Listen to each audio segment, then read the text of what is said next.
सारांश। हमने जो कुछ सीखा है उसे संक्षेप में दोहराएं।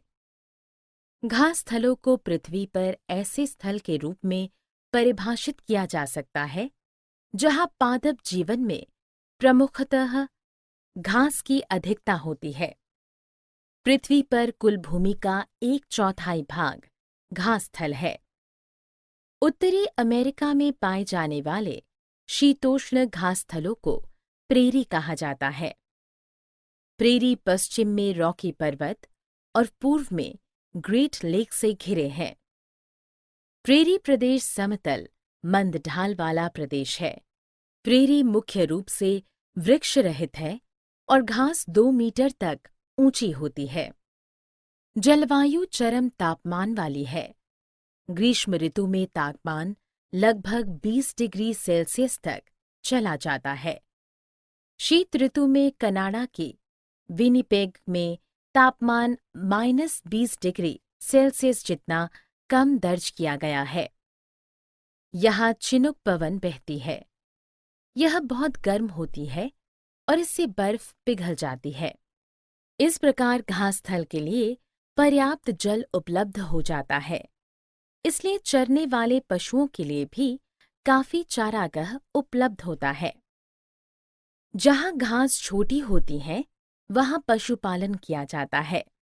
काउबॉय या हट्टे-कट्टे पशुपालक विशाल मवेशी रैंचों की देखभाल करते हैं। भारी गेहूं उत्पादन के कारण प्रेरी को विश्व का धन्यागार भी कहते हैं। अमेरिका और कनाडा दोनों प्रेरी प्रदेश में आते हैं। यह विश्व का सबसे बड़ा औद्योगिक क्षेत्र है। दक्षिण अफ्रीका के शीतोष्ण घास स्थल को वेल्ड कहते हैं। वेल्ड पूर्व में डेकन्सबर्ग पर्वतों और पश्चिम में कालाहारी रेगिस्तान से घिरे हैं। वेल्ड उर्मिल पठार है जिनकी ऊंचाई 600 मीटर से लेकर 1100 मीटर तक है। पूर्वोत्तर भाग में इनमें से कुल वेल्ड की ऊंचाई 1600 मीटर तक चली जाती है। हिंद महासागर के प्रभाव के कारण वेल्ड की मृदु जलवायु है। शीत ऋतु ठंडी एवं शुष्क होती है। तापमान 5 डिग्री सेल्सियस से 10 डिग्री सेल्सियस के मध्य रहता है। जुलाई सबसे अधिक ठंडा महीना होता है। वेल्ड कोयला और लोहा, सोने और हीरे जैसे खनिज संसाधनों में समृद्ध है।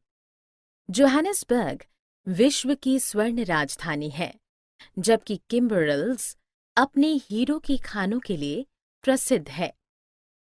पशुपालन और खनन वेल्ड में लोकप्रिय गतिविधियां हैं। भेड़ पालन सबसे महत्वपूर्ण गतिविधि है। मेरिनो भेड़ों को उनकी ऊन के लिए पाला जाता है और ऊन उद्योग सुविकसित स्थिति में है। दुग्ध उत्पादन भी महत्वपूर्ण व्यवसाय है। आवश्यकता से अधिक मक्खन और चीज का निर्यात किया जाता है।